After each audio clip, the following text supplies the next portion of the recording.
गुरुमाऊली यांच्या चरणी मानाचे आशीर्वादानंतर समस्त सेवेचार्य आणि भाविक गुरुमाऊलींच्या कृपाशीर्वादानं चालत असलेला अखंड नामजप यज्ञ या सप्ताहाचा आजचा चौथा दिवस।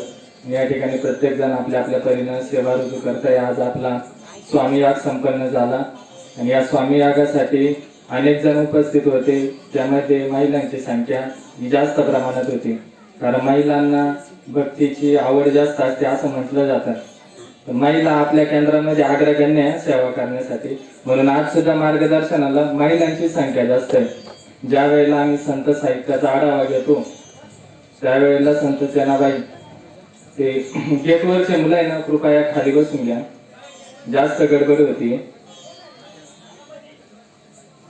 बाहेर जे असलेली सेवेकरी आतमध्ये येऊन बसा।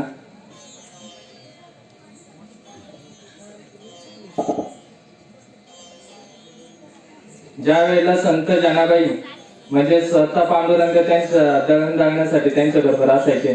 एकदा असंच झालं की संत जनाबाई ज्या वेळेला दळण दळण्यासाठी लागल्या त्यावेळेला संत जनाबाईंनी पांडुरंगाचा दावा केला की पांडुरंग माझ्या दळण दळण्यासाठी तू ये। त्यावेळेला पांडुरंग आलेच नाही। त्यावेळेला जनाबाईची परीक्षा घेण्यासाठी पांडुरंगांनी ठरवल्याप्रमाणे जनाबाई अक्षरशः रात्री 9 वाजेची म्हणजे 7 वाजेची ज्या वेळेला दळायला बसली तर पांडुरंग अक्षरशः 12-1 वाजला तरी पांडुरंग आले नाही, की जनाबाईची ती परीक्षा बघत होते। आता भक्ती कशी असावी यावरून लक्षात येतं की मग जनाबाई त्या ठिकाणी 12 वाजता झोपू शकत होती, पण जनाबाईंनी मात्र तसे केलं नाही। संत जनाबाई या 2-3 वाजेपर्यंत त्यांनी हे घेतला, म्हणजे पांडुरंगाची वाट बघितली।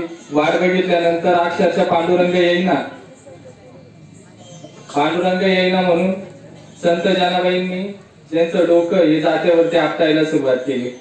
आपटायला सुरुवात केल्यानंतर आता पांडुरंगाचे जवळची भक्त म्हणजे संत जनाबाई होत्या, कारण भक्ती कशी असं यावरून लक्षात येतं की जनाबाईचं सतत नामस्मरण चालू असतं। म्हणजे नामाचा महिमा तुम्हाला आम्हाला माहिती आहे, प्रत्येक मार्गदर्शनातून तुम्हाला आम्हाला ऐकायला येतो। काल सुद्धा शुभम तुम्हाला आम्हाला सांगितलेलं की आणि संत जनाबाईला ज्या वेळेला डोकं आपटायला सुरुवात झाली त्यावेळेला अक्षरशः पांडुरंग त्या ठिकाणी उपस्थित झाले आणि त्या ज्या वेळेला पांडुरंग संत जनाबाई ज्या वेळेला पांडुरंगाची विनवणी करतात त्यावेळेला ते सुंदर अभंग लिहितात, ते फार सुंदर म्हणतात की एक एक विठाबाई माझे पंढरीचे आहे भीमा आणि चंद्रभागा, तुझ्या चरणाची गंगा इतक्या सहित तो बाई आहे, माझ्या रंगनी नाचावे माझे रंग तुझे गुणी म्हणे नाम याची जनी। फार सुंदर अभंग त्या ठिकाणी लिहून ठेवतात। म्हणजे संत जनाबाईला अक्षरशः पांडुरंग भेटण्यासाठी यायचे, केवळ तिच्या भक्तीमुळे यायचे। तुम्हाला आम्हाला जर साक्षात महाराजांचा जर या ठिकाणी आशीर्वाद घ्यायचा असेल तर तुम्हाला आम्हाला तेवढी भक्ती करणं गरजेचं आहे। या ठिकाणी महिलांच्या भक्तीच्या मार्गातून तुम्हाला आम्हाला समजतंय। आणि महत्वाचं म्हणजे आताच कळवण तालुक्यातली एक घटना आहे की 9 वर्षाचा मुलगा गुरुचैत्र पारायणाला बसलेला आहे, 9 वर्षाचा मुलगा। आणि या ठिकाणी आपले खूप सुंदर मुलं स्वामी चैत्र पारायणाला बसलेले। महत्वाचं म्हणजे एक छोटासा अनुभव सांगतो। ज्या वेळेला मी मुर्शदपूर केंद्रावरती मार्गदर्शनाला गेलो होतो त्यावेळेला तिथले नितीन भाऊ शिंदे त्यांच्या कोणीतरी रिलेटिव्ह होतं, त्यांची ती मुलगी होती, ती हॉस्टेलला राहायची। हॉस्टेलला राहिल्यानंतर ते काय व्हायचं, संध्याकाळी तिथं म्हणजे हॉस्टेलमध्येच मुलींची सुविधा असते मेसची, आणि मुलींची सुविधा असल्या कारणाने ती सगळ्यात शेवटच्या फ्लोअरवरती राहायची। आणि शेवटच्या फ्लोअरवरती राहिल्यानंतर ती काय करायची, संध्याकाळी आपला 7च्या टायमिंगला ती नित्यसेवा करायच्या। दररोज नित्यसेवा करत असताना नित्यसेवा झाल्यानंतर तिला ती काय अष्टक ही मोबाईलवरती लावायची आणि तिथं तिचे कप्पा वगैरे असं तिथं ती ठेवून द्यायची आणि ते वरती थांबायच्या। सेवा झाल्यानंतर कालभर अष्टक हे नेहमीचा तिचा नित्यक्रम होता। नित्यक्रम असल्या कारणाने एक दिवस काय झालं, तिला जो डाबा होता ना तो लवकर खाली पोच करायचा होता, म्हणजे ती सेवेसाठी लेट झाली म्हणून तिला डाबा खाली पोच करायचा होता, म्हणजे खालच्या फ्लोअरवरून तिला वर डाबा येत होता। मग त्यावेळेला तिला म्हणजे सेवा झाली, आता तिला काय वाटलं आता कालभर अष्टक होतं चालू होतं, मला कालभर अष्टक झाल्यानंतर आपण डाबा खाली द्यायला जाऊ। या अनुषंगाने तिनं काय केलं, कालभर अष्टक होऊ दिल्यानंतर ते डाबा तिनं उचलला आणि टेबलवरती ठेवलेला असेल मोबाईल, म्हणून तो टेबल ज्या वेळेला ती जाणार खाली त्यावेळेला तो मोबाईल म्हणजे परत पाडला तिच्याकडून आणि परत कालभर अष्टक चालू झालं। मग तिने असं ठरवलं की कालभर अष्टक चालू होई म्हणजे संपेपर्यंत आपण तिथंच थांबू आपण आता चालू झालेलेच आहे तर डबल झालेली काय होईल म्हणून ती तिथंच थांबली आणि खालच्या ज्या फ्लोअरला म्हणजे किचन वगैरे होतं तर तिथं स्फोट झाला गॅस टाकीचा. गॅस टाकीचा खाली स्फोट झाला. केवळ तिची सेवा चालू होती म्हणून ती तिथं पोहोचू शकली नाही. ज्या वेळेला तिचा मोबाईल बंद झाला ना म्हणजे मोबाईल चालू होता त्याच वेळेला खाली स्फोट झाला होता. त्याच्यानंतर तिला ती सगळी हकीकत समजली.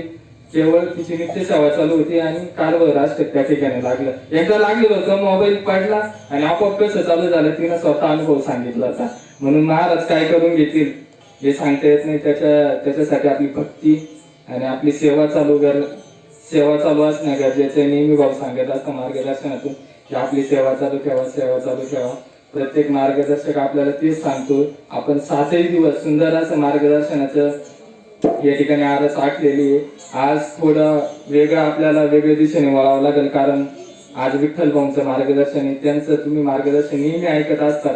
त्यांच्या मार्गदर्शनातून तुम्हाला आम्हाला म्हणजे त्यांचं मार्गदर्शन असलं की प्रत्येक जण या ठिकाणी म्हणजे एकदम असा उत्साही नाही या ठिकाणी येत असतो. अगदी त्याच पद्धतीने विठ्ठल भाऊंबद्दल मी काय बोलावते युवा प्रबोधन कार्य आणि स्वतः व्याख्याते शिवचरित्रकार त्यांनी अनेक वक्तृत्व स्पर्धांचं माझं परीक्षण केलेलं आहे म्हणून मी त्यांच्याबद्दल काय बोलणार हा सर्वात महत्वाचा प्रश्नाची नाही. म्हणून मी विठ्ठल भाऊंना विनंती करतो की त्यांनी यापुढील मार्गदर्शन करावं. श्री स्वामी समर्थ.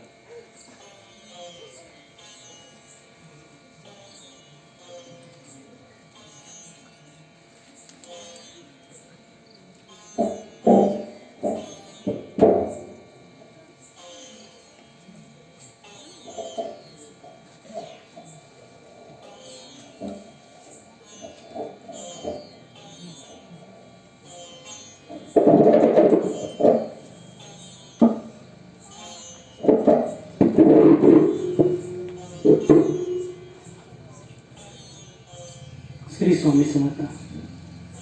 श्री अनंत कोटी ब्रह्मांड नायक राजाधिराज योगीराज परब्रह्म भगवान श्री स्वामी समर्थ महाराज, ब्रह्मीपूत तुटले महाराज, ब्रह्मीपूत मोरे दादा आणि आपल्या सर्वांची स्पर्धास्थान असलेली लेकराची माय, वासराची गाय, दुधावरची साय, लंगड्याचा पाय, जन्मभराची शिदोरी, सरतही नाही आणि उडतही नाही अशी आमची परमपूज्य गुरुमाऊली यांच्या चरणी वारमानाचा मुद्रा समर्थ सेविकारी भाविक सज्जन.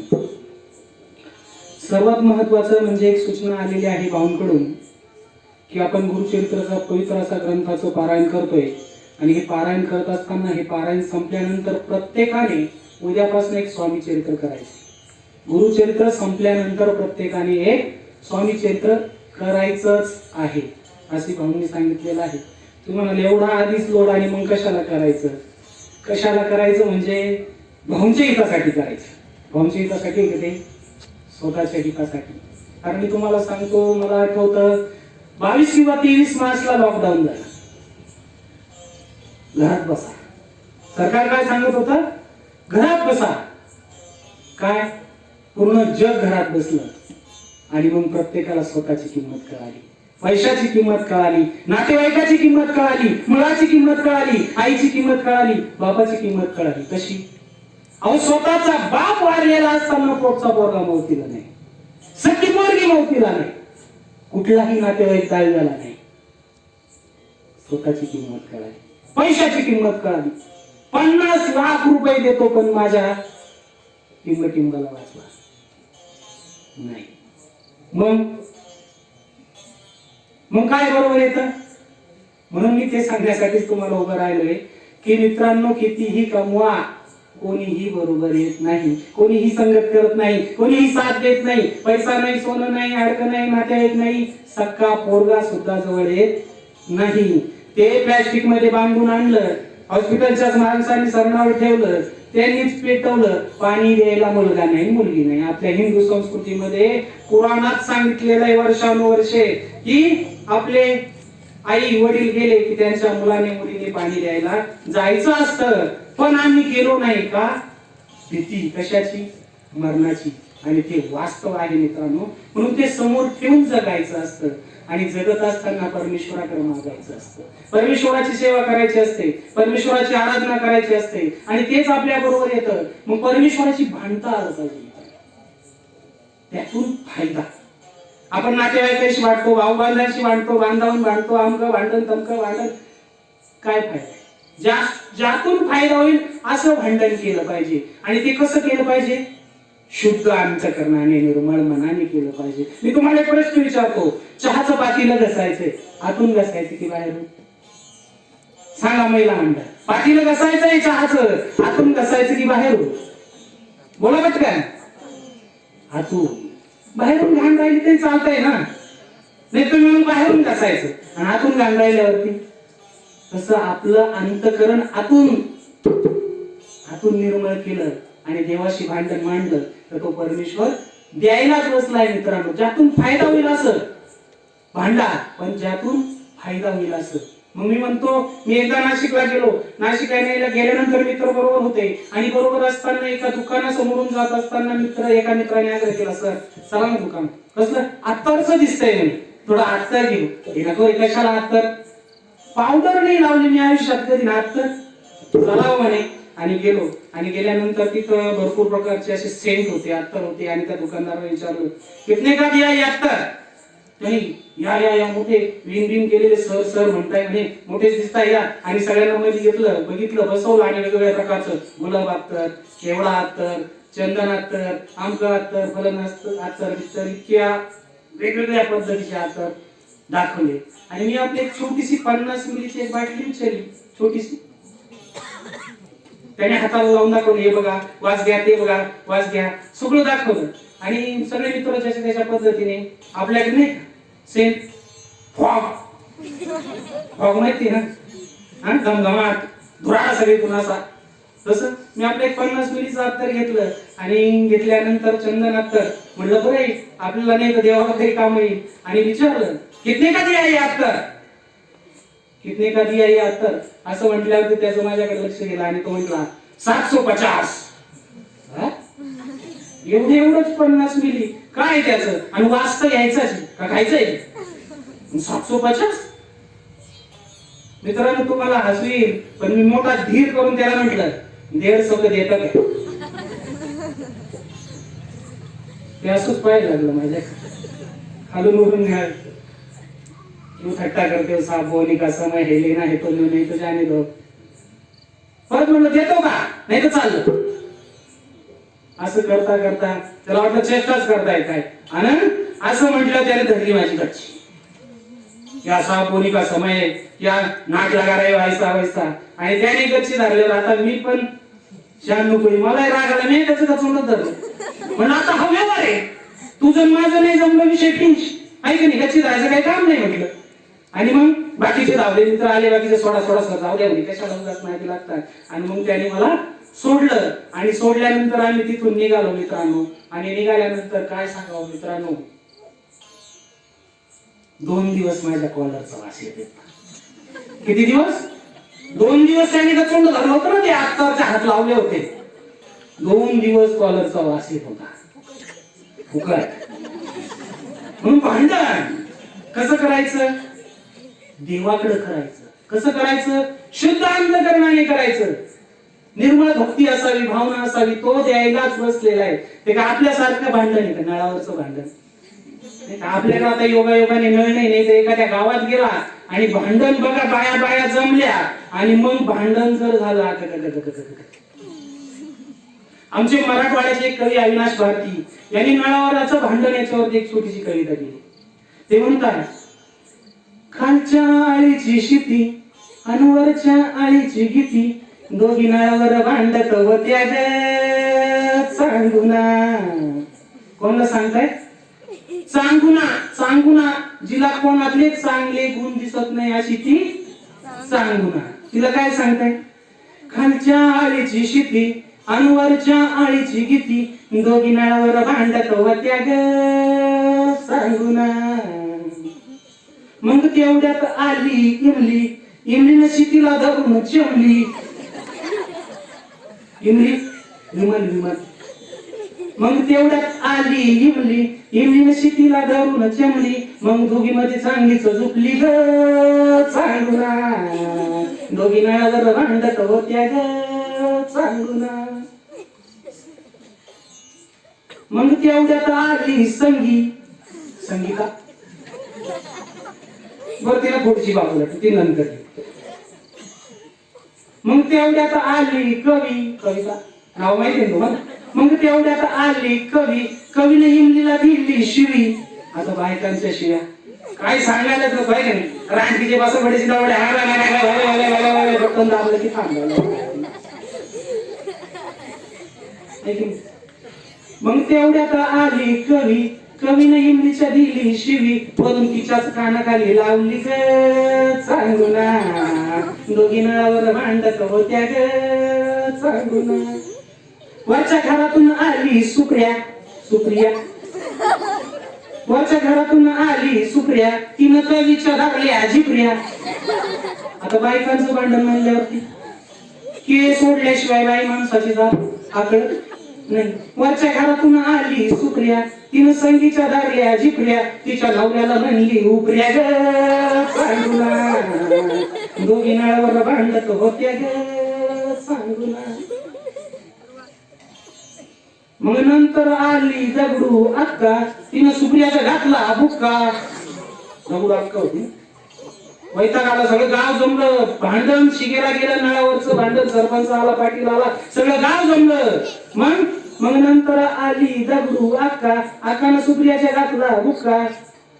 मग सरपंचाने नळात किती टोकायचा विचार केला ग सांगुना.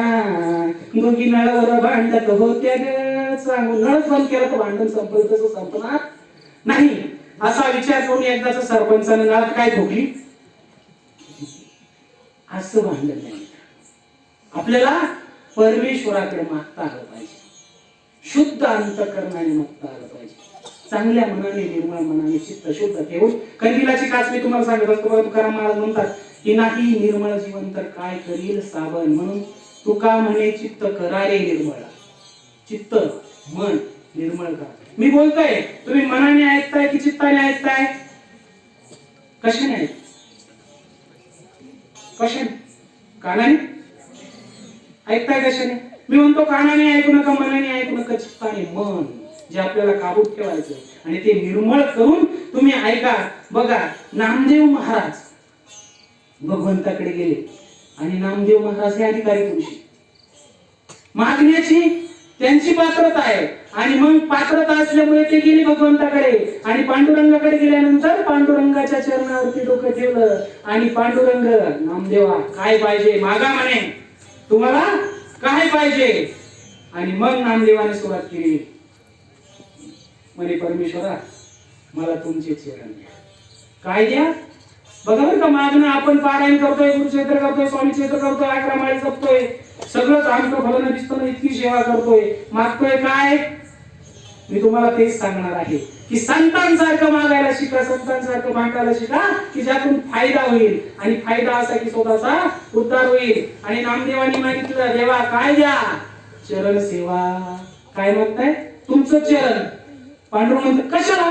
आमचं मागणं बघा संसारातलं इतकं हलकट. देव जर आला बोला काय पाहिजे मित्रांनो तुम्हाला मागा. आता आमचे लहान मुलं असते तर त्यांचं मागणं वेगळं असते. वयानुरूप वाढून मागणं बदलत जातं. छोटा मुलगा असेल मला बिस्किट हवं, चॉकलेट हवं, अमका हवं, तमका हवं. आहे की नाही. गाडी आहे. मोठं आणखी मोठं जसं आहे की नाही. संसारिक स्त्री असली तर मला दागिने हवे, मला कानातलं हवं, गळ्यातलं हवं. आहे की नाही. ज्याचं त्याचं मागणं. पण असे संसारिक हलकट मागणी न करता काय मागताय. चरण सेवा, चरण स्पर्श. म्हणजे म्हणे माझ्या चरणच काय आहे एवढं. कशाला चरण सेवा. मग नामदेव महाराज म्हणतात की देवा चला एक गोष्ट आठवण करून देतो. रामायण काळामध्ये अहिल्या आणि अहिल्याचं तिला शाप मिळाला होता. गौतमरावाच्या ऋषीने तिला शाप दिला होता. अहिल्या आणि गौतम ऋषी. गौतमाने शाप दिला आणि तिच्या हातून पाता घडलं. शाप दिला की तू दगड होऊन पडशील, शिळा होऊन पडशील, एका जागेवर राहशील, वर्षानुवर्ष तुला शिळाच होऊन राहावं लागेल. अहिल्या शरण आली आणि मग माफी मागितली. उशाप द्या. मग उशाप दिला की भगवान विष्णूचा श्रीरामाचा अवतार होईल आणि त्यांचा चरण स्पर्श. काय पायाचा स्पर्श तुला झाला की काय होईल. तुला पुन्हा तुझं रूप प्राप्त होईल. आणि मग भगवान श्रीकृष्ण नाही भगवान राम आणि लक्ष्मण वनवासात जंगलातून जात असताना त्या शिळेला अनायसे स्पर्श झाला. ते ठरलेलं होतं आधी रामायणात लिहिलेलं तो वाल्मिकी ऋषींनी दंडकारण्यात जाताना घडलेल्या घटना. आणि त्या शिळेला स्पर्श झाला मित्रांनो, तिची पुन्हा स्त्री झाली. म्हणून नामदेव महाराज म्हणतात, देवा एवढी ताकद आहे तुमच्या चरणात. नुसता पायाचा स्पर्श झाला, दगडाची पुन्हा स्त्री झाली. म्हणून काय रे, चरण सेवा. दुसरं काहीही नको, चरण सेवा दे, चरण सेवा. नामदेव महाराज म्हणतात, देवा गंगा किती पवित्र आहे, किती निर्मळ आहे, किती महान आहे. देव म्हणतात, खूप निर्मळ, खूप पवित्र, खूप. सगळे पाप त्यात स्नान केल्यानंतर नष्ट होतात. काय सगळे पाप. तुम्ही आता इथं बघा, आपल्याकडे गोदावरी कुशावर्त स्नान केल्यावरती आपण सेवा देतो की बऱ्याच प्रकारच्या समस्या दूर होतात. नामदेव महाराज देवाला विचारतात, गंगा किती पवित्र आहे, अतिशय पवित्र, अतिशय निर्मळ. आणि तिच्यामध्ये स्नान केल्यानंतर सगळ्या प्रकारची पाप नष्ट होतात. आणि नष्ट होत असल्यावरती देवा मग मला सांगा, या गंगेत जर स्नान केल्यावरती कितीही मोठा पापी असला, त्याची पाप जर नष्ट होत असली आणि या गंगेची निर्मिती जर बघितली तर तुमच्या चरणात झाली, तुमच्या पायातून गंगा अवतरली म्हणे देवा. मग जर ज्या गंगेत स्नान केल्यानंतर सगळी पाप नष्ट होतात, तिची निर्मिती जर तुमच्या पायातून झाली, तर मग दुसरं तिसरं काही नको. काय फक्त चरण सेवा. काय मागताय?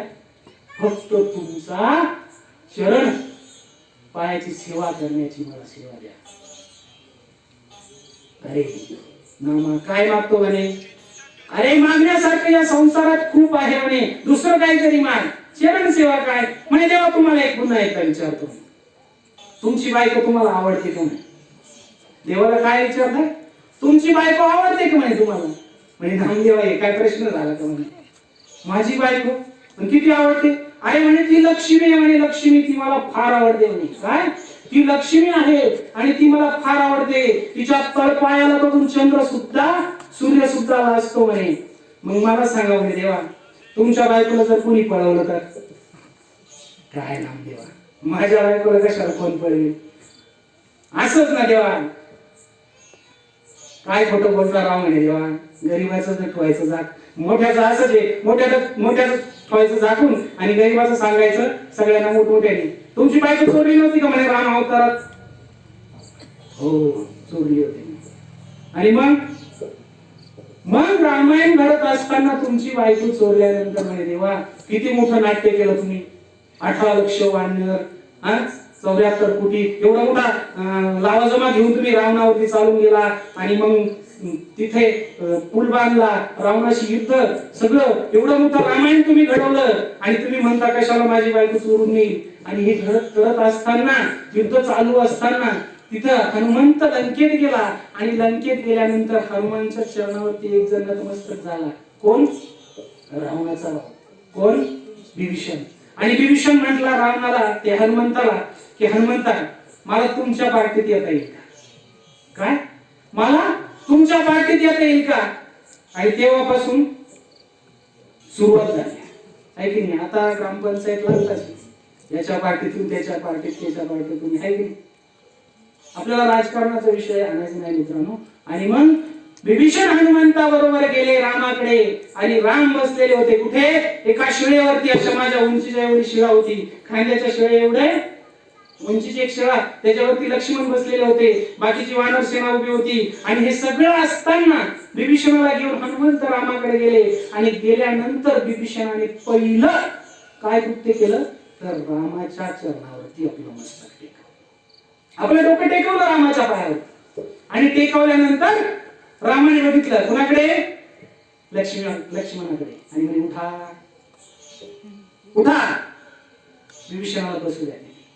पाहिलं का, नुसतं पायावरती डोकं टेकवलं तर ज्याच्यासाठी 14 वर्ष वनवास सोसला असा लक्ष्मण, रामाचा सक्का भाऊ, ज्याने 14 वर्ष बायकोचा त्याग केला, ज्याने 14 वर्ष चांगल्या आहाराचा त्याग केला, ज्याने गादीचा त्याग केला, चांगल्या वस्त्राचा त्याग केला, चांगल्या चांगल्या गोष्टीचा त्याग केला, त्याला प्रभू रामचंद्र काय म्हणतात की उतरा खाली. कुणाला बसू द्या? विभीषणाला. मग विभीषणाला तिथे बसवलं आणि मग विचारलं एक देवाला, म्हणजे का देवा असं का. त्यावेळेस देव म्हणतो की मला लक्ष्मण अतिशय प्रिय आहे, माझी पत्नी अतिशय प्रिय आहे, तिच्यावरून लक्ष्मणही अतिशय प्रिय आहे, पण त्याच्याही पेक्षा जो कोणी माझ्या पायाचा चरण स्पर्श करतो ना तो आणखी जास्त प्रिय आहे. मग देवा दुसरं कशाला देता? मग काय द्या? चरण सेवा. काय द्या? फक्त तुमच्या पायाची सेवा करण्याची संधी द्या. दुसरं तिसरं काहीही देऊ नका. म्हणून मागता आलं पाहिजे. आपलं मागणं कसं असलं पाहिजे, आहे की नाही? तर आमच्या तरुणांचं मागणं बेधून द्या. आमचा तरुण इतका बेधून दे की सांगायचं नाही. आता येते परत शिवजयंती, आमचा तरुण हात वरती करून शांताबाई.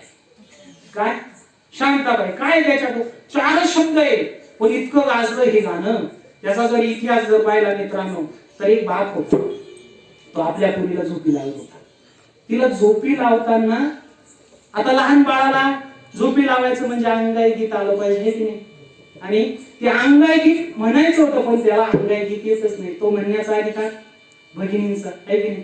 निमोनीच्या झाडाखाली चंद्र झोपला ग बाई, आज माझ्या पाडसाला झोप का ग येत नाही. You heart you. तुम्हाला प्रॅक्टिस झाली का सर?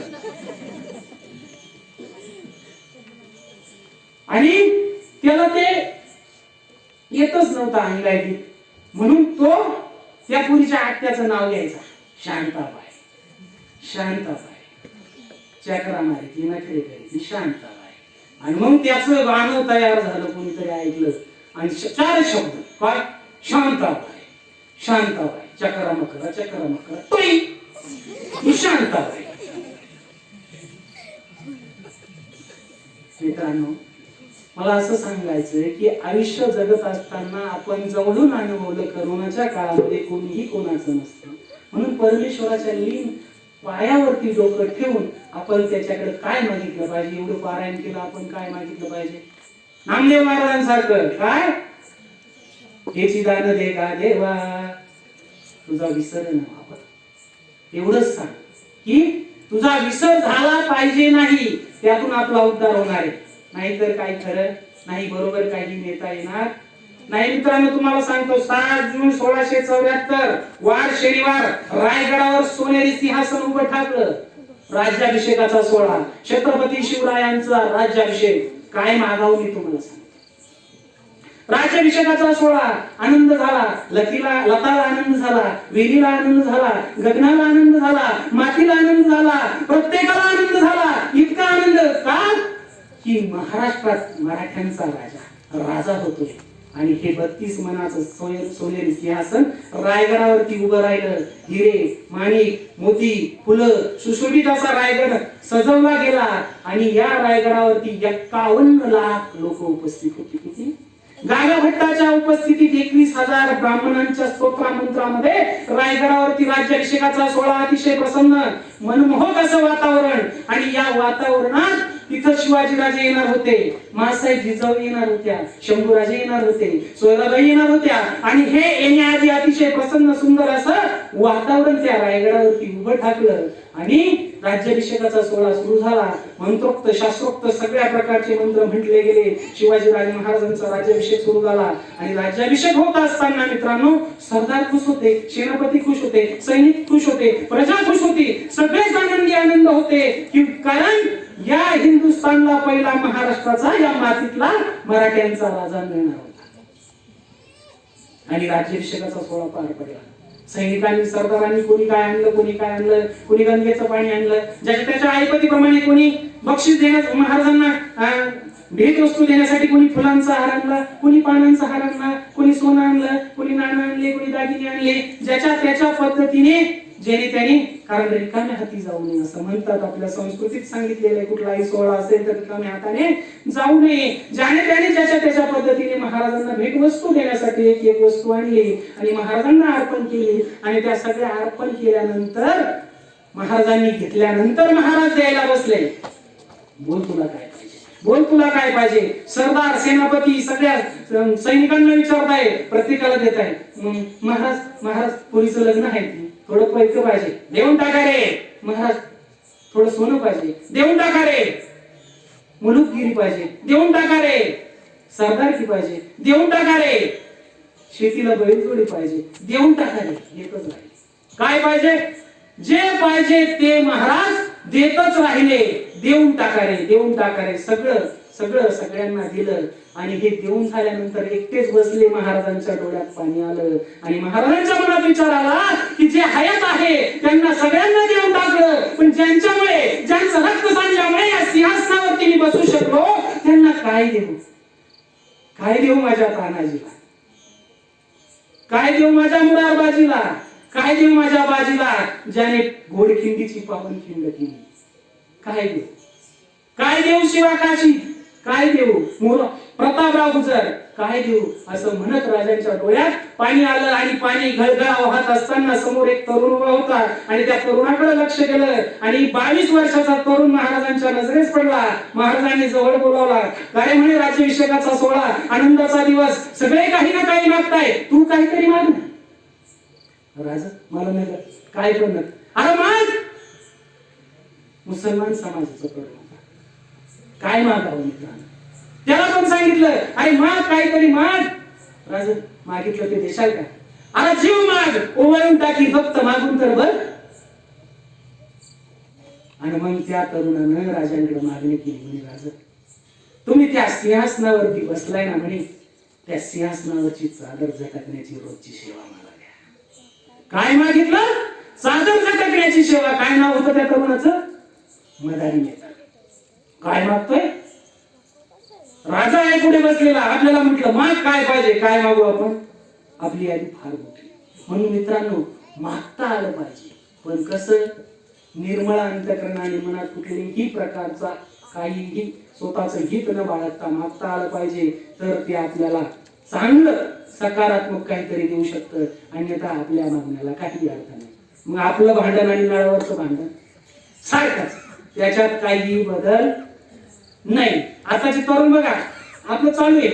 मी एक व्हॉट्सअपला फार, कारण मी तुम्हाला सांगतोय काय मागता आलं पाहिजे. तुम्ही आज सरांनी काय बोल केलं, काय सुरुवात केली, काय मागितलं पाहिजे देवाकडे, भगवंताकडे मागितलं पाहिजे.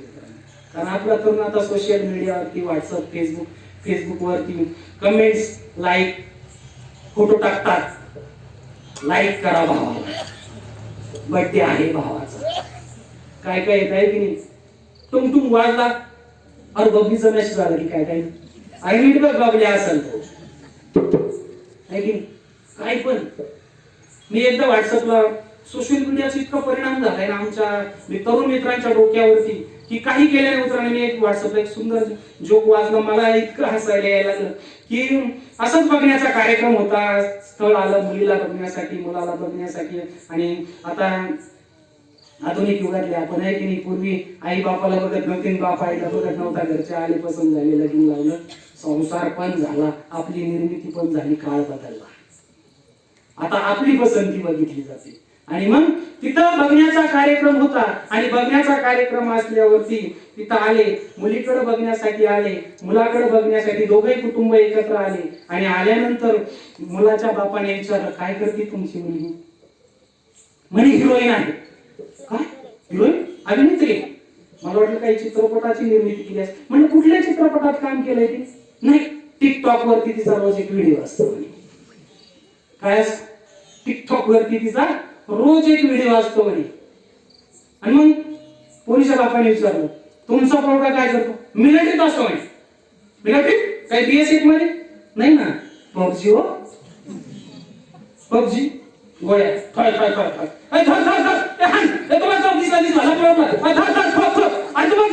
चार जणांची टोळी करतात पबजी मध्ये, तुम्हाला सांगतो.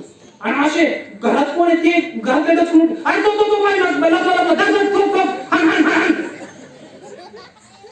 त्याला बघितलं की मला एक गोष्ट आठवते. ते आमच्याकडं ते रानडुकरं धागले का,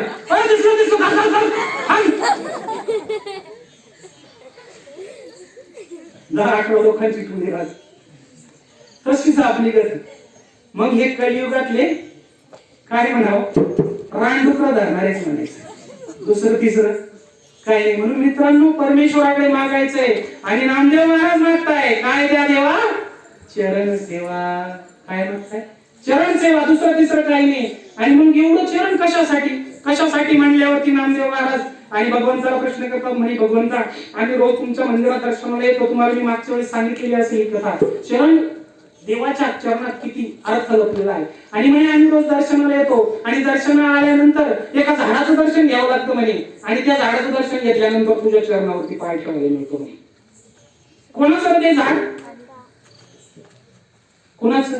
आधी झाडाचं दर्शन घ्यावं लागतं म्हणे. कुणाचं झाड सांगता येईल का तुम्हाला? शाबास, कानोपात्राचं झाड. मग तेव्हा ही कोण रे कानोपात्रा, कुठली कसली? आणि मग देवाने सांगायला सुरुवात केली, अरे वेड्या ही मंगळ वेड्याची. कुठली?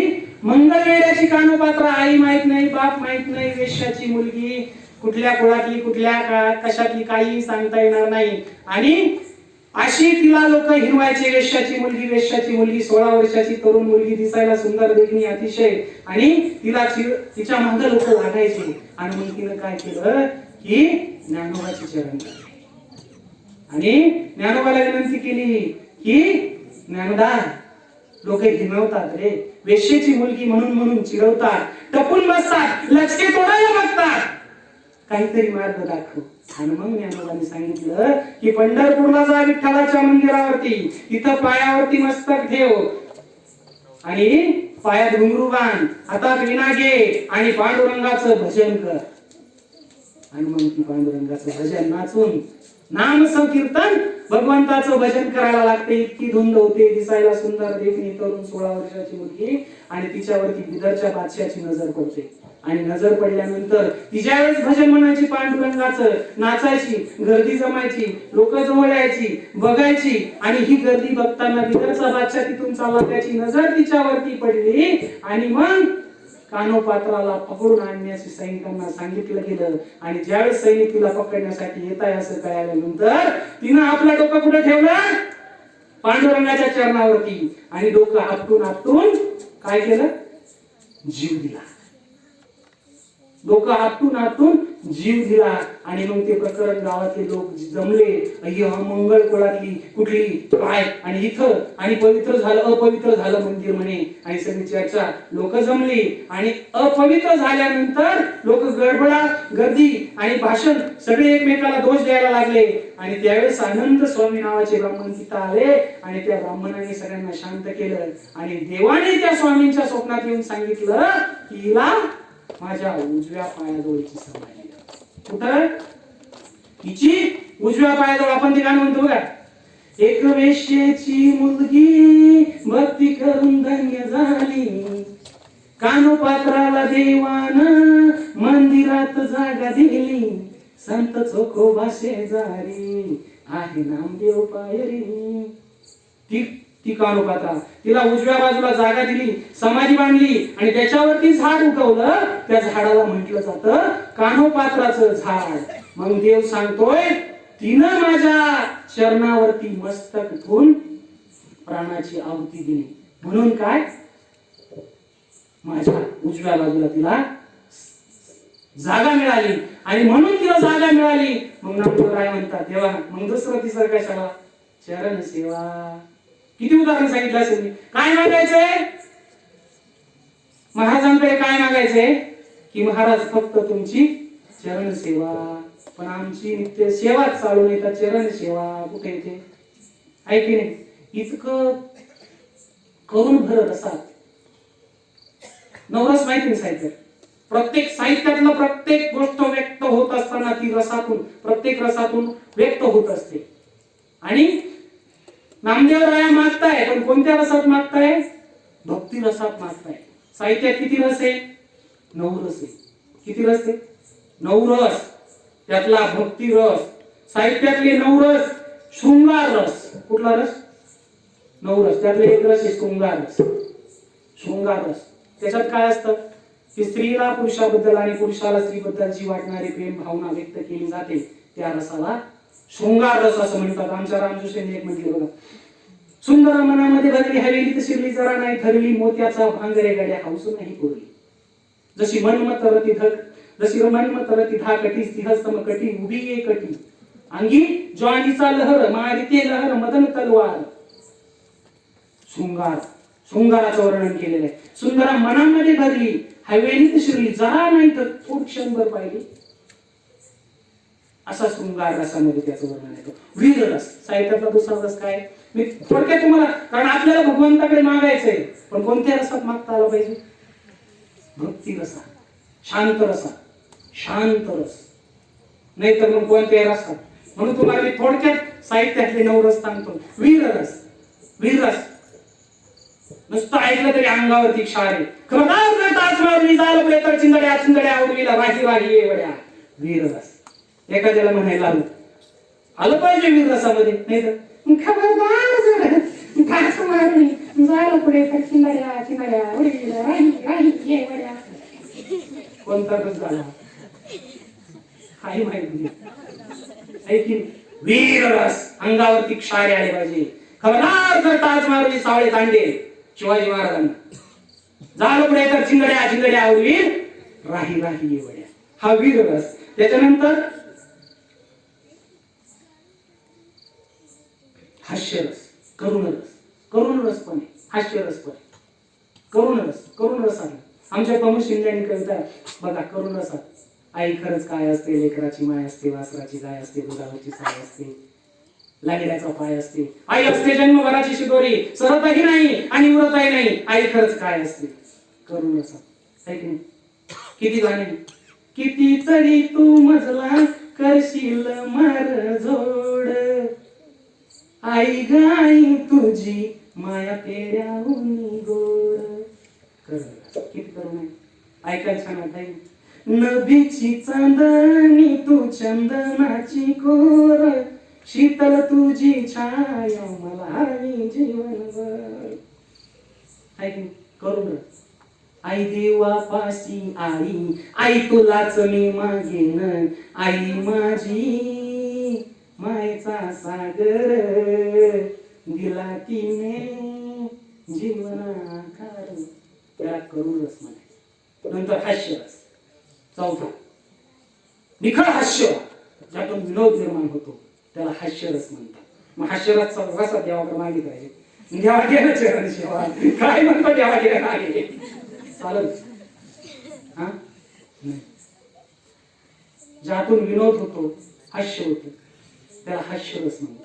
एक उदाहरण सांगतो. अशा बाया जमलेल्या होत्या आणि जमलेल्या असताना आता संक्रांत येते आणि संक्रांतीला सगळ्या जमल्या आणि जमल्यानंतर ते काय म्हणतात सुगडं सुगडं आणि ते सुगडं काय करायचं असतात हा हा आणि ते पदरात ठेवलं जातं आणि मग नाव द्यायला सांगितलं जातं आहे की नाही. मग अशाच जमल्या बाया बाया एक जणीला सांगितलं नाव घ्यायला. तिनं चांगलं सुंदर असं नाव घेतलं. महिपतरावांबरोबर पिक्चर पाहिला सायको, महिपतरावांबरोबर पिक्चर पाहिला सायको, गणपतरावांचं नाव घेते संपतरावांची बायको. कोणता रस निर्माण हास्य ऐकून. मग या रसात देवाकडे मागणी करणार का नाही. शांत रसातून. त्यानंतर रौद्र रस, क्रोध. अग्निशिखा दिव्य प्रभाचीचा माता क्रोधी पाशहा सुतो शिवशैषा जगदंब जगदंब जगदंब जगदंब जगदंब जगदंब. रौद्र रस. त्याच्यानंतर भयानक रस, भीती. एक जंगल होतं भयान अंधार आणि त्या काळ्या गुप्त अंधारात रात्री लागत होते किर किर किर. मध्येच कुत्र एवढत होतो. काहीतरी सरपटल्याचा आवाज येत होता आणि मध्ये उडाली बोल.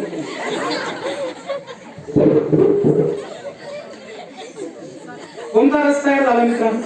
भयान रस, विभत्स रस. या रसातून काय व्यक्त होतं की किळ रस. ओंगळवाणी. कसं वाटतं? ओंगळवाणं वाटतं. कसं असं एक छानसं मुलगा असं छोटस इथं उभं केलं काळ बेंद्र असं त्याच्या नाकातून शेंबूड बडबडा वाहतोय, तो जिभीने चाटतोय, असे नाकाला लावतोय आणि आपल्याला वाटतं जावं आणि मटा मटा मटा त्याचे मुके घ्या. शी काय सांगायचं. कोणता रस तयार झाला? विभत्स, किळसवान, ओंगळवान, विभत्स रस. अद्भुत रस. अद्भुत. अलिबाबाच्या 40 परिकथा काल्पनिक अद्भुत असतं सगळं. स्वप्नातली परी राजकुमारी येईल मला घ्यायला, घोड्यावरती बसून माझा स्वप्नातला राजकुमार. आहे की नाही? अद्भुत रस. आणि शेवटचा शांत रस. या शांत रसामध्ये देवाची काय करायची असते? आराधना करायची असते. म्हणून देवाकडे मागत असताना काय मागितलं? कोणत्या रसात मागायचं? शांत रसात, ज्यातून प्रेम भावना व्यक्त होईल, देवाला आपुलकी वाटेल. नाहीतर मग राग राग रौद्र रूपात तुमचा तो अधिकार नाही मित्रांनो. म्हणून शांत रसात देवाची आराधना शुद्ध अंतःकरणाने निर्मळ मनाने केली तर तो देव द्यायलाच बसलाय. म्हणून काय मागितलं नामदेवरायांनी? काही दुसरा तिसरं नको, चरण सेवा. काय द्या? चरण सेवा. ठीक, दिली. काय सांगितलं? चरण सेवा दिली. आणखी काय पाहिजे? विचारलं नामदेवाला. चरण सेवा मागतोय ना, देऊन टाकली. आता आणखी काय पाहिजे?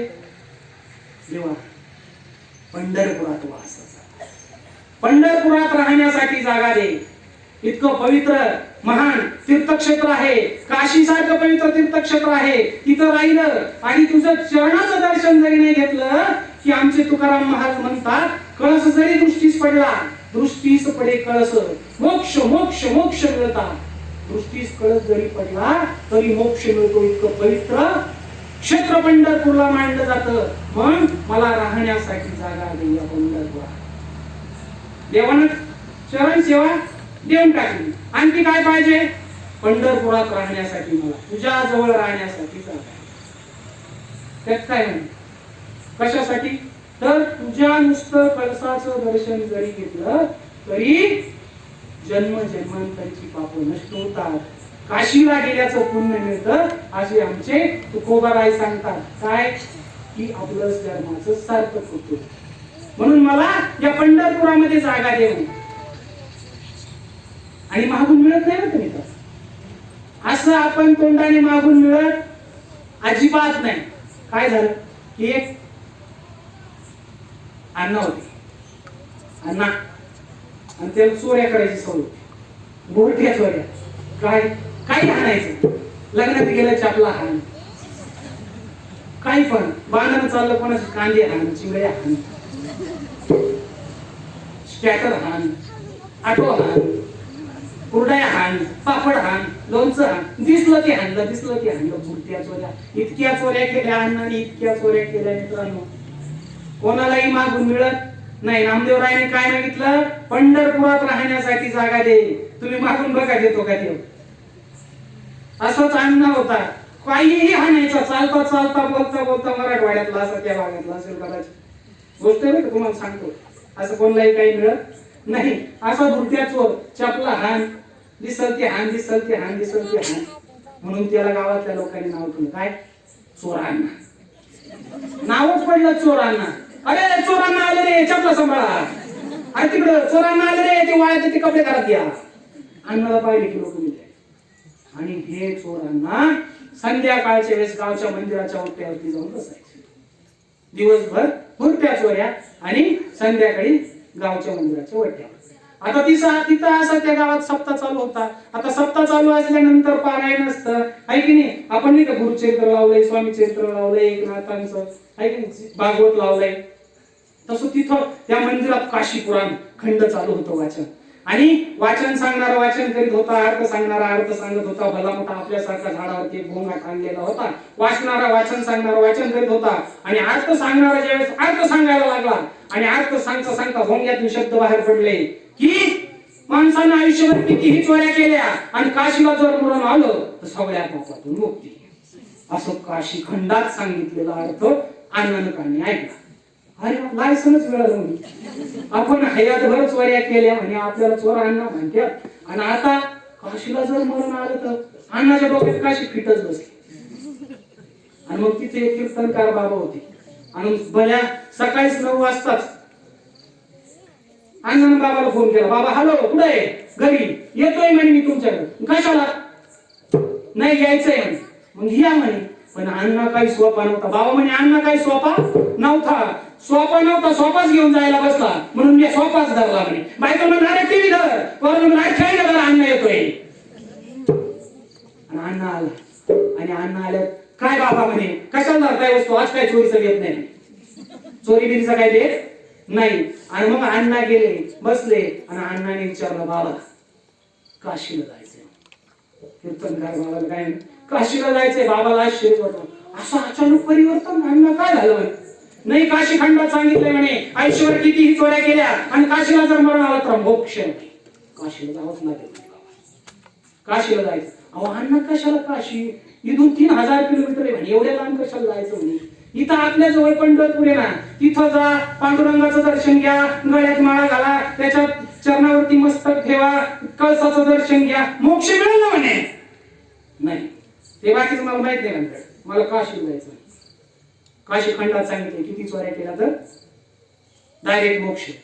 आणि मग एवढा आग्रह केल्यानंतर बाबा कीर्तनकार असल्यामुळे त्याची ओळख होती, तिथं आश्रमात फोन केला आणि फोन करून दिला असं असं अण्णा येतोय, पण जरा सांभाळून बर का, चोर अण्णा आहे म्हणे, तो काही पण हानी, इथं काही पण हाणायचं म्हणे. मग अण्णा काशीला गेले आणि गेल्यानंतर अण्णा तिथं राहू लागले आणि आरामात काम नाही धंदा नाही. आता तिथं मोठा आश्रम, खायला 3-3दा, सकाळी बदामाचा शिरा आणायचा, दुपारी बासुंदी आणायचा, संध्याकाळी गुलाबजाम आणायचा, अण्णाचं 3 टाइम राट टाकून आणि संध्याकाळी झोपा घ्यायचं. असं महिना 2 महिने 6 महिने अण्णाची तब्येत सुधारली. अण्णा गावाकडे मरायसाठी कुठे गेला, काशीला. अण्णाला रोगच होईना काही, अण्णाची तब्येत उलटी सुधारली. 6 महिन्यात अण्णा ठणठणीत. अण्णाने विचार केला आपल्याला कदाचित मरण थोडस उशीर आहे, आपण परत एकदा गावाकडे जाऊन येऊया, असा मनात विचार केला अण्णाने. आणि अण्णाने काशी सोडली, घरी आले. घरी आल्यानंतर बायकोने चहा ठेवला आणि चहा पिता पिता पहिल्याच फुरक्यात अण्णा गेला ना देवा. अण्णाला मरायचं कुठं होतं, काशीला ठरवलं होतं, पण मरण आलं का तिथं. घरी आल्यावरती अण्णा मेला ना. मेल्यानंतर मग गाव जमलं सगळं. आता चोर अण्णा बायको आणि सगळे जमल्यानंतर बाबाला फोन आला, बाबा अण्णा गेले. काय अण्णा काशीला गेले का, नाही इथंच गेले म्हणे. इथं कधी आले होते, आताच आले गेले म्हणे. मग बाबा आले, सगळे जमले तिथं आणि जमल्यानंतर म्हणे पोरांना बोलवा. पोरं कुठे आहे, कोकणात असतात म्हणे, काही विदर्भात. 4 पोरं म्हणे, 2 कोकणाचे डॉक्टर म्हणे विदर्भात. काय अण्णा डबडे हनु पोर डॉक्टर केले का म्हणे. आणि मग पोरांना बोलवलं, फोन लावला, हॅलो अण्णा गेले म्हणे.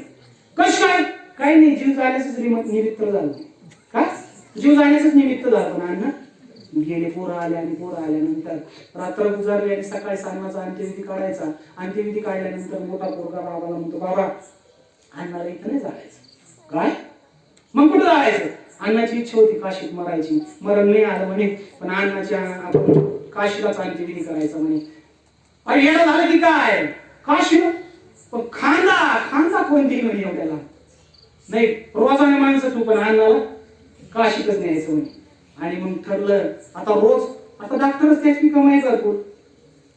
1000 रुपये रोजाचे माणसं खुले, 5-50 असे भजनी मंडळ, सगळं सगळा लावा जवळ निघाला. जसं काही स्वारीवर निघाले पवित्र अण्णा घेऊन काशीकडे दहन करण्यासाठी. आणि ते निघाल्यावर एक गाव 2 गाव असं करता करता करता करता एका गावात ठेवलं अण्णाचं मड. पाटीला अरे उचला म्हणजे वास सुटला. आता 2 दिवस 3 दिवस काशीला काय एका दिवसात जाणार आहे. पाटलाने मड उचलायला लागलं.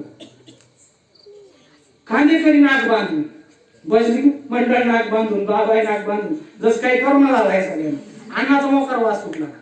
पण आता 1000 रुपये रोज म्हणल्यावर कोण बोलले. निघाले काशी थोडी राहिली 4-5 किलोमीटर आणि रात्र पडली म्हणून थोडस थांबले, थोडा आराम करावा असं वाटलं आणि आराम करावा म्हणून अण्णाला गाडी केलं संध्याकाळची. आता वास येतो म्हणून बसली म्हणलं चांगलं लांब जाऊन बसली. खांदेकरी गेली.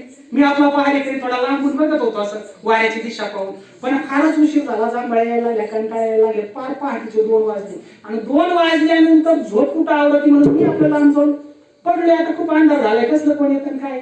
आणि झोपल्यानंतर मित्रांनो काय घडलं, झोपातच आम्ही आणि झोपात असताना काशीने एक वेळ चालत आला. दाढी बिडी शक्य असं वाढलेली आणि चालत चालत आलं. थंडीचे दिवस होते, ते थंडीनं कुडकुडलं होतं आणि आलं त्याने बघितलं ते अण्णाला आणि अण्णाला बघितल्यानंतर म्हणतं हे मागे नाही करायला आणि मला चादर दे ना. मड्याकडे मागू राहिला. आता मड पुढे बोलत असतोय, त्या मड्याकडे कपडे मागायला लागले आणि ते मड काय बोला ना म्हणून त्या येड्याने काय केलं, सोडलं ना सुताड्या, केलं ना मड मोकळं आणि थंडी वाजायला लागली म्हणून अण्णाला दिला ना धक्का. मड दिला लुटून आणि घुसला ना येडा त्याच्या, घेतलं पांघरून, थंडी वाजते सगळं पॅक.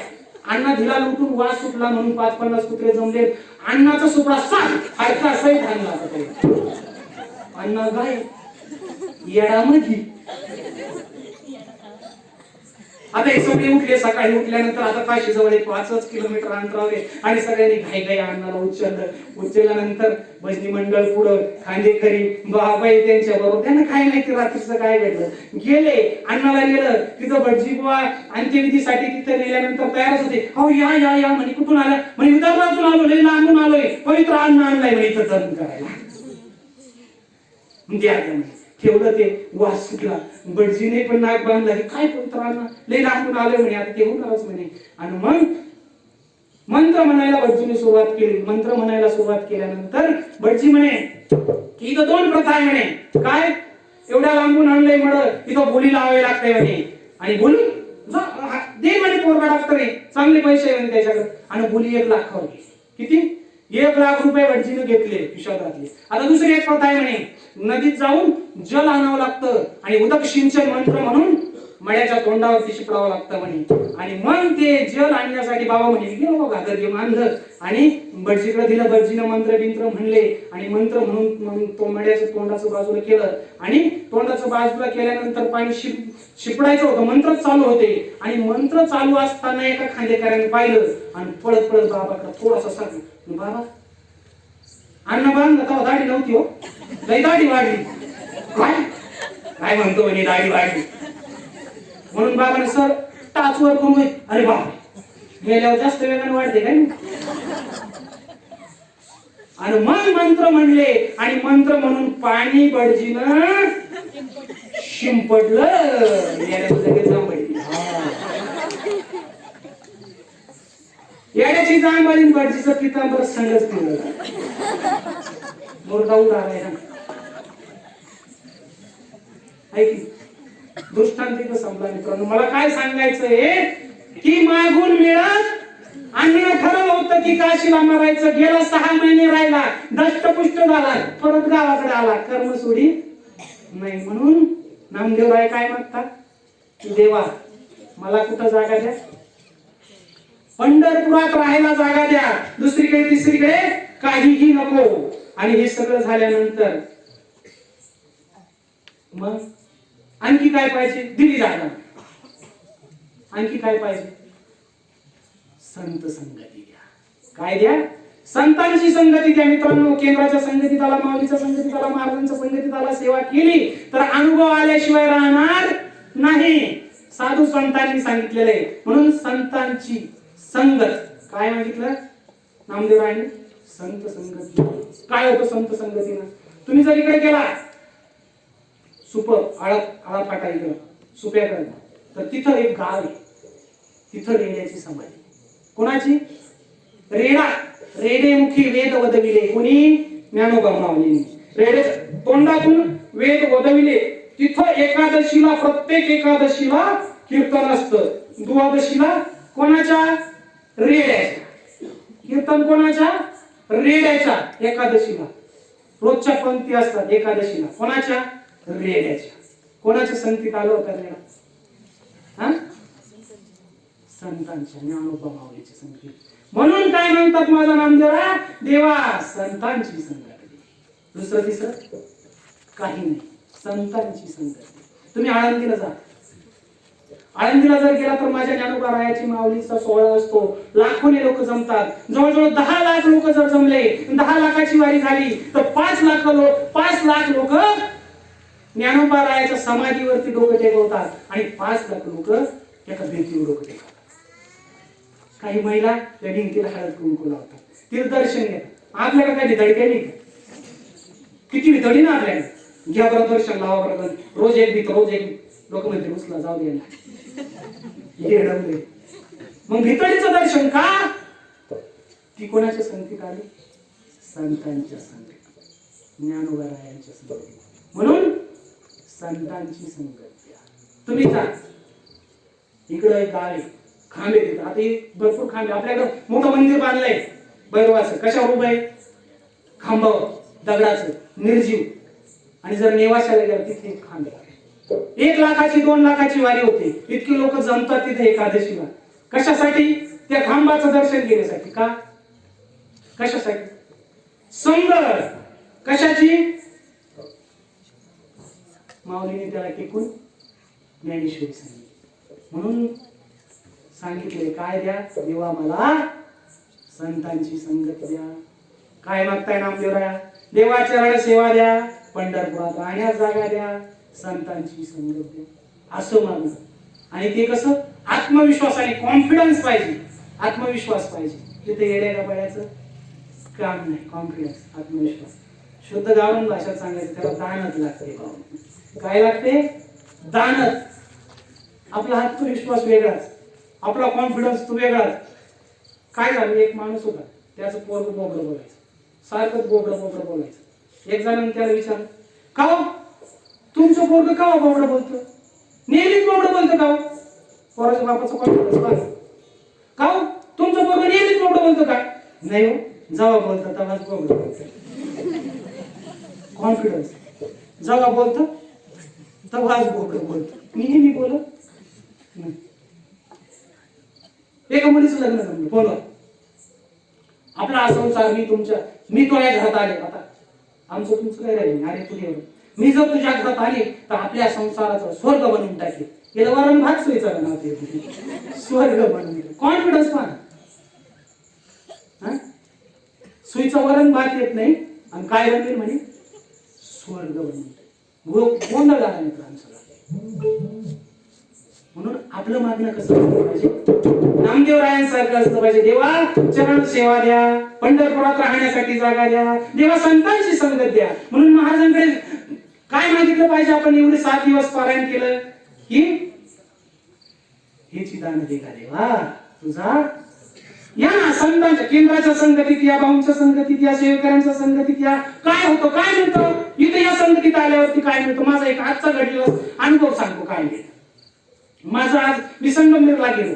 संगमनेरला एक लग्न होतं आणि एका पाहुण्याची इथं जायचं होतं. आणि जायचं होतं त्यामुळे असं गेलो, पारेगाव एक गाव लागतं मधून, असं मार्गे गेलो. आणि गेल्यानंतर पाहुण्याची इथं जायचं म्हणून एका दुकानात थांबलो. असं तिथे बाजार भरलेला होता. तिथं भेळ घेतली आणि भेळ घेतल्यानंतर असं एक छोटंसं मुलगा होतं. त्याने आईला पण म्हणलं, आई ते बघ ना, ती कारवडीची दिसते ना. कारवडी हा नाही का, ते नाटकात होती तेच दिसते ना, महाराज दिसते ना. बरोबर कुठलं होतं ते?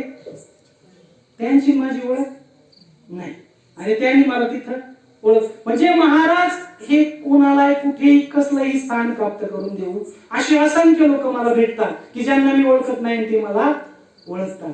म्हणून या ना संगतीत या, महाराजांच्या संगतीत या, संतांच्या संगतीत या. पण आपला घोटाळा काय कळत नाही. त्या वेळासारखी गत झाली आपली, चोरांनासारखी गत झाली आहे की नाही? काय झालं? आपला एक महाराष्ट्रातला माणूस गेला, इंग्लंडला गेला. तुम्ही म्हणे कोरोनाच्या काळात काय इंग्लंडला, न्यूयॉर्क मध्ये तर पेशंट सापडतात. आता नाही मागच गेला होता आणि गेला आपलं महाराष्ट्रीयन पोशाख, टोपी बिपी, नेहरू शर्ट, धोतर बितर घातलेलं आणि तिथल्या विमानतळावरती उतरला. आणि उतरल्यानंतर तिथं सुटा बुटा टाय घातलेली माणसं असे त्यांनी बघितले, पहिल्यांदाच बघितले. आणि बघितल्यानंतर एका गोऱ्या साहेबाजवळ गेला आणि गेल्यानंतर त्याचं मानगुट धरलं, त्याचा टाय झाला. आणि टाय झाल्यानंतर what is this, what is this, इंग्रजी येत नव्हतं गोऱ्या साहेबाचा. पण त्याच्या आधी एक किस्सा घडला. याने आधी टाय नाही धरला.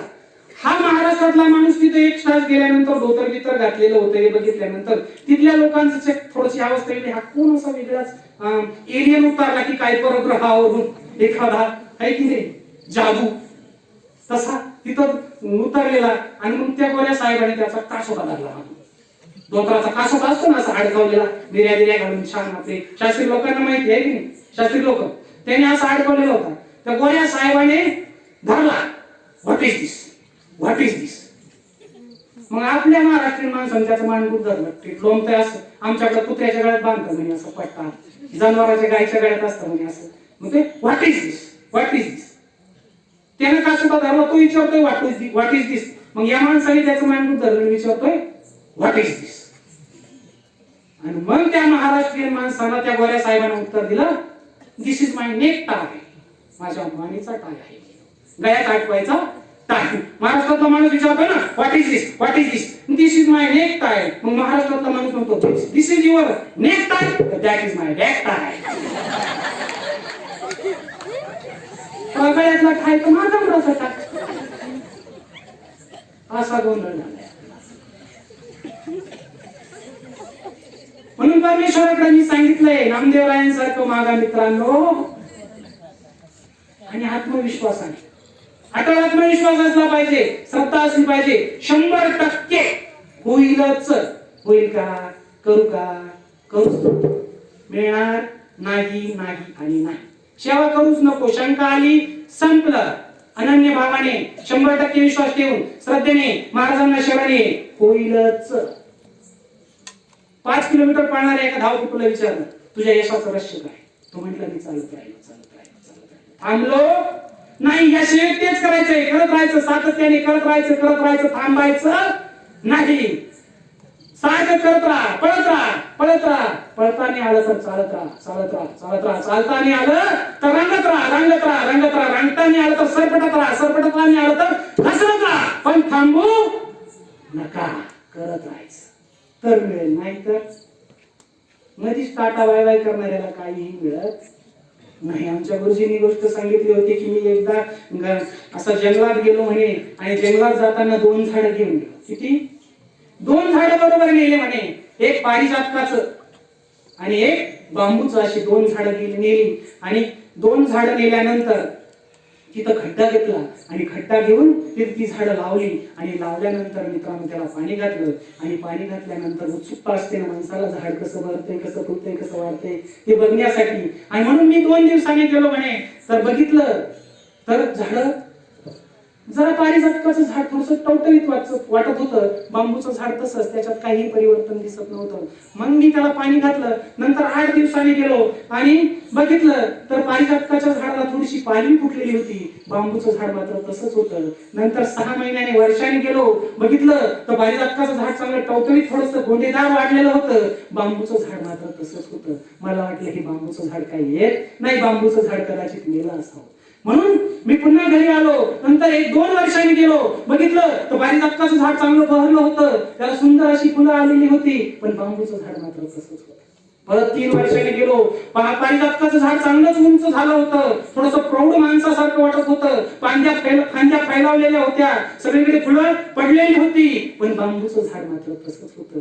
मला वाटलं बांबूचं झाड मेलं, ते वाढलं, ते त्याला काहीही दिसत नव्हतं. मला वाटलं हे बांबूचं झाड कदाचित जमतच नाही. म्हणून मी 5व्या वर्षी गेलो. आता पारिजातकाचं झाड एका प्रौढ अशा माणसासारखं सुंदर असं आकाशाला गवसणी घालत होतं, आणि बांबूचं झाड काहीच दिसत नव्हतं. बांबूचं झाड मेलं. असं सोडून मी असा विचार करून सोडून दिलं. 6व्या वर्षानंतर गेलो. आता पारिजातकाचं झाड खूपच बहरलं होतं, खूपच फुलं, खूपच फांद्या, खूप अशी सावली पडलेली होती. आणि मग मी बांबूच्या झाडाकडे जाऊन बघितलं तर बांबूच्या झाडाला असे पानं फुटलेली दिसली. मला खूप आनंद झाला. मी विचार केला होता बांबूचं झाड कदाचित मेलं असावं, पण 6 वर्षांनी बघितलं बांबूच्या झाडाला पानं फुटलेली. आणि मग मी 2 महिन्यांनी जाऊन बघितलं तर बांबूचं झाड असं वाढलेलं होतं. 6 महिन्यांनी बघितलं तर बांबूचं झाड पारिजातकाच्या झाडाच्या वरती गेलेलं होतं. मग मी विचार केला की इतक्या दिवस बांबूच्या झाडाने केला. आणि मग विचार करता करता लक्षात आलं मित्रांनो की पारिजातकाचं झाड हे वरती वाढत होतं, आणि बांबूचं झाड खाली जमिनीत आपल्या मुळ्या पक्क्या करत होतं. पारिजातकाचं झाड उंचावरती आपला फैलाव करीत होतं, परंतु आकाशाला जर गवसणी घालायची असेल तर आधी पाया भक्कम करावा लागतो, आधी मुळं पक्की रोवावी लागतात, तेव्हा आकाशाची स्पर्धा करता येते. बांबूचं झाड मुळं रोवत होतं, आणि 7व्या वर्षी बघितलं तर बांबूचं झाड आकाशाची स्पर्धा करीत होतं मित्रांनो. आणि काही दिवसांनी एक वादळ झालं, पाऊस आला, वारा झाला, चक्रीवादळ झालं. आणि मी ते उघडल्यानंतर 2 दिवसांनी तिथं बघायला गेलो तर पारिजातकाचं झाड म्हणून पडलं होतं. पण बांबूचं झाड मात्र ताटकण्याने आकाशाकडे बघत त्याला जणू काही वाकल्या दाखवत होतं आणि ताटकण्याने उभं होतं. का? 6 महिने त्यांनी काय केली? आपली मुळं पक्की मातीमध्ये रोवली. निश्चय असला पाहिजे, पक्की मातीमध्ये रोवली. आपलं असंच असतं मित्रांनो, या शेळीमध्ये असंच घडत असतं. काही परिचारकाच्या झाडासारखे असतात, एक माळ जपली की लगेच महाराज अनुभव देतात. पण काही बांबूच्या झाडासारखे असतात, खडखड पूर्व सुकृत असतात. महाराज लवकर अनुभव देत नाही. परंतु मी काय सांगितलं? चालत राहा, चालत राहा, चालत राहा, चालत राहा, करत राहा, करत राहा, करत राहा. एक दिवस असा येईल की पारिजातकाचं झाड, अशी किती पारिजातकाचे झाड आपल्या बाकीला विचार आले आणि उन्मळून पडले. पण काही जुने बांबूचे झाड हाय तशीच आहे की. म्हणून आपल्याला बांबूचं झाड व्हायचं, म्हणून सेवा करत राहा. अनुभव महाराज हे देणारच आहे, पण इतका निश्चय असला पाहिजे, इतका निश्चय असला पाहिजे की सातत्याने सेवा करीत राहिले तर एक दिवस आपलं बांबूच्या झाडासारखी आपली फलप्राप्ती आपल्याला नक्की इतकी मिळणार की ती कोणीही हिरावून घेऊ शकत नाही. अशी सेवा आपल्याला त्या बांबूच्या झाडासारखी इथं महाराजांच्या चरणी रुजू करायची, इतका आत्मविश्वास असला पाहिजे. तुम्हाला मी शिवाजी महाराजांच्या जीवनातला एक प्रसंग सांगतो. आत्मविश्वास कसा असला पाहिजे, सेवेप्रती किती आत्मविश्वास असला पाहिजे, महाराजांप्रती किती आत्मविश्वास असला पाहिजे, किती ठाम विश्वास आणि निश्चय असला पाहिजे सेवा करत असताना. शिवाजी महाराजांच्या जीवनामध्ये असाच एक प्रसंग घडला. 16व्या शतकामध्ये औरंगजेबाला शिवाजी महाराजांना पकडता येईना, धरता येईना. बरेचसे प्रयत्न करून बघितले, शिवाजी महाराज काही हाती येईना. म्हणून औरंगजेबाने जहरी चाल खेळली आणि मिर्झा राजा जयसिंग याला 3 लाखाची फौज घेऊन महाराष्ट्रावरती आक्रमण करण्यासाठी पाठवलं. मिर्झा चालला, सैन्य घेऊन आला दख्खनकडे आला, महाराष्ट्राकडे आला आणि त्याने त्या महाराष्ट्राकडे, महाराष्ट्राच्या मातीकडे, या स्वराज्याकडे नजर वळवली आणि बघितल्यानंतर तो विचार करायला लागला की शिवाजी महाराजांचा जीव कशात आहे, शिवाजी महाराजांचा जीव कशात आहे, शिवाजी महाराजांचा जीव कशात आहे. तसा एक सरदार बोलला की शिवाजी महाराजांचा जीव इथल्या राहते. कशात आहे? इथल्या राहते ते. आणि मग मिर्झाने काय करावं? थेट रयतेच्याच गळ्याला नख लावलं, रयतेलाच मारायला जाळपोळ सुरू केली, मारामारी सुरू केली, कत्तल सुरू केली. आणि हे सगळं शिवाजी महाराज बघत होते आणि महाराजांच्या मनात विचार करायला की अरे हे राज्य रयतेचं आहे, हे राज्य व्हावं, हे तो श्रींची इच्छा, आणि रयतच राहिली नाही तर काय करायचं राज्याचं? काय म्हणतोय राजा? रयतच राहिली नाही तर काय करू या राज्याचं? म्हणून शिवाजी राजा मिर्झा राजा समोर गेला आणि बोलता झाला, तह ठरला, समोर आले आणि तहाची बोलणी सुरू झाली. तहाची बोलणी सुरू झाल्यानंतर आता मागणार कोण होतं? मिर्झा राजा. शिवाजी राजाने काय करायचं? फक्त ऐकायचं आणि मागण्या मान्य करायच्या, याच्या व्यतिरिक्त दुसरा पर्याय नाही. आणि मग बोलणी सुरू झाली. मिर्झा राजा पहिली मागणी काय केली? पहिली मागणी म्हटली की शिवाजी राजे, तुमच्या स्वराज्यातील 22 किल्ले आम्हाला द्या. काय मिर्झा? 22 किल्ले?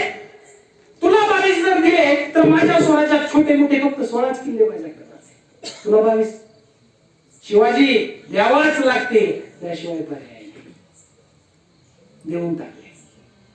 रयतेला वाचवायचं म्हणून रयत जगली पाहिजे, इथली जनता जगली पाहिजे म्हणून 22 किल्ले देऊन टाकले. दुसरी मागणी तह.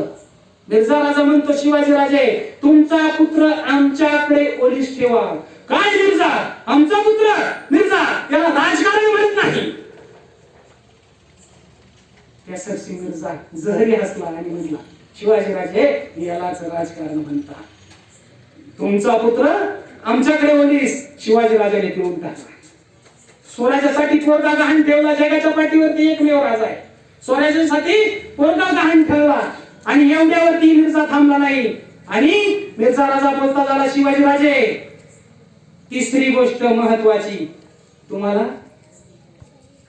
आमचं मुजुमदार व्हावं लागेल, आमचं सरदार व्हावं लागेल. त्यासाठी शिवाजी महाराजांच्या तळपायाची आज मस्तकाला गेले आणि शिवाजी राजे बोलते झाले, अरे मिर्झा राजा, आणि तुला महाराणा प्रतापाचे वंशज समजत होतो, पण तू त्या औरंग्याचा चाकर निघालास. काय तुमची आणि मुजुमगिरी?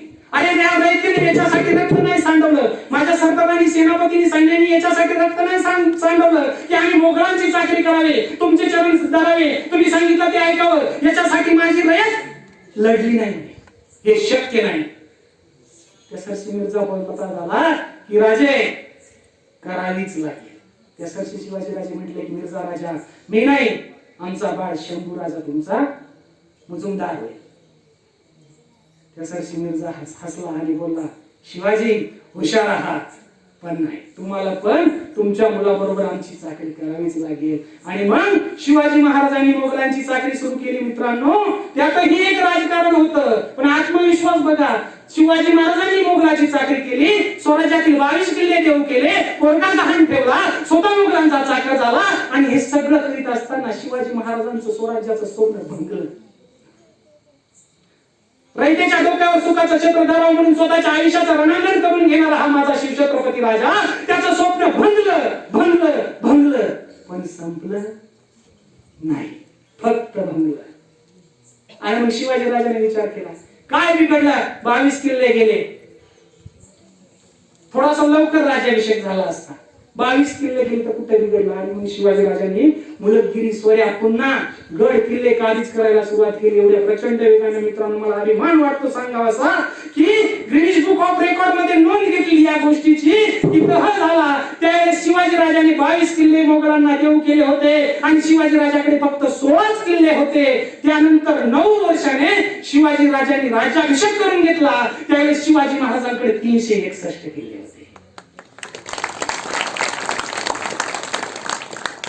काय होता हा?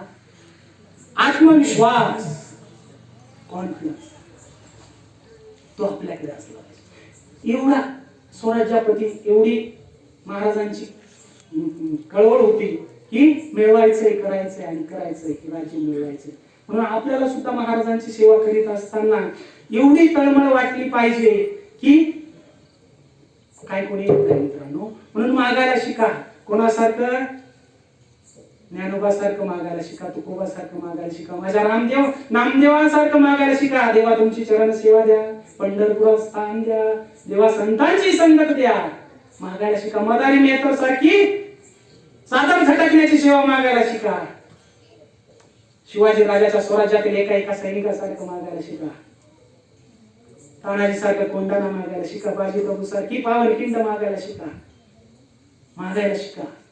त्याग, हा त्याग जर आपल्याकडे आला तर आपल्या आयुष्याचं सोनं झालं. म्हणूनच समजा, नाहीतर कोणीही कुणाचं नसतं. हे काळाने आणि इतिहासाने आपल्याला सर्वांना दाखवून दिलेलं आहे आणि ते आपण या कोरोनाच्या काळामध्ये अगदी जवळून अनुभवलेलं आहे. म्हणून आपलं वैयक्तिक भांडण थांबवून आपण परमेश्वराशी भांडा, त्याने आपला नक्कीच फायदा होईल. एवढं मी जाता थांबतो आणि जाता सांगतो आणि थांबतो. झाली तेवढी शिव महाराजांच्या चरणी अर्पण करतो. बोलण्याच्या ओघात काही चूक झाली असेल तर माफ करा. श्री स्वामी समर्थ.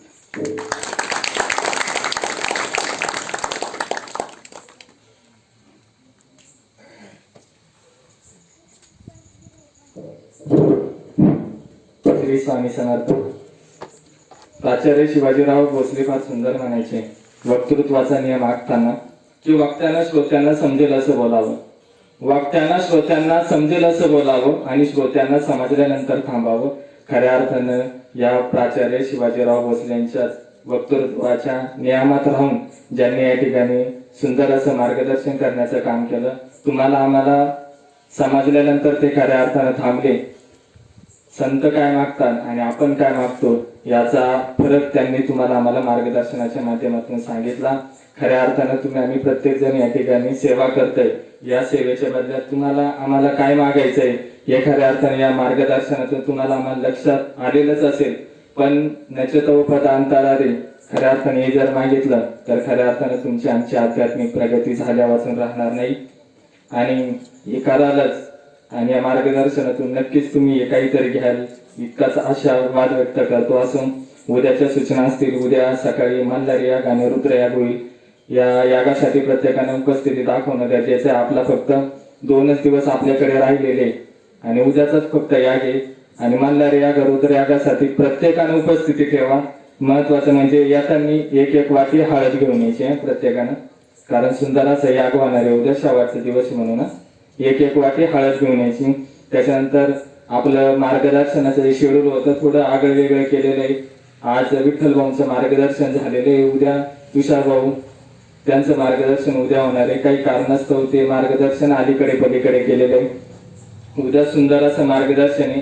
त्या व्यक्तीबद्दल तुम्हाला आम्हाला प्रत्येकाला माहिती आहे का, ज्यानं खूप कमी वयात आणि पारितोषिक मिळवलेले जे व्याख्याते, सुंदर असे व्याख्याते, त्यांचं उद्या मार्गदर्शन आहे. या मार्गदर्शनासाठी सुद्धा प्रत्येकाने उपस्थित राहायचं आहे. महत्वाचं म्हणजे आज रात्रीचे जे प्रहार आहे 10 ते 12 कारवडी केंद्र फटांगरे वस्ती त्यांनी दखल घ्यायची. 10 ते 12चा प्रहार आहे त्यांच्याकडे. नंतर 12 ते 2 ही मधली गल्ली पाटापासून ते चौफुलीपर्यंत जेवढे सेवेकरी आहे त्यांचा 12 ते 2 हा प्रहार राहील. त्याच्यानंतर 2 ते 4 मोरवीस केंद्र आहे. नंतर 4 ते 6 झापेवाडी केंद्र आहे. नंतर महत्वाची सूचना म्हणजे प्रत्येकाचं गुरुचरित्र जो पारायण करीत असेल, गुरुचरित्र पारायण झाल्यानंतर स्वामी चरित्राचं पारायण करायचं प्रत्येकाने कंपल्सरी केलेलं आहे. आणि थोडीशा उद्या फक्त 1 तास लागतो वाचण्यासाठी, 1 तास नाही पाऊण तास लागतो फक्त स्वामी चरित्र वाचण्यासाठी. म्हणून याची सुद्धा दखल घ्यायची. आणि महत्वाची सूचना म्हणजे ज्यांचं कोणाचं म्हणजे लेट आलेले असतील, ज्यांचं कोणाचं विष्णू सहस्रनाम वाचायचं राहिलेलं असेल त्यांनी विष्णू सहस्रनाम वाचून जायचं आणि 11 माळी जप करूनच घरी जायचं असं प्रार्थना. गुरुर ब्रह्मा गुरुर विष्णू गुरुर्देवो महेश्वरा गुरुर साक्षात परब्रह्म तस्मै श्री गुरवे नमः. श्री स्वामी समर्थ महाराज की जय. श्री गुरुदेव दत्त. श्री त्र्यंबकेश्वर महाराज की जय. गंगा गोदावरी माता की जय. सद्गुरु परम पूज्य मोरे दादा की जय. परम पूज्य गुरु माऊलीं की जय. श्री काल भैरवनाथ महाराज की जय. भारत माता की जय.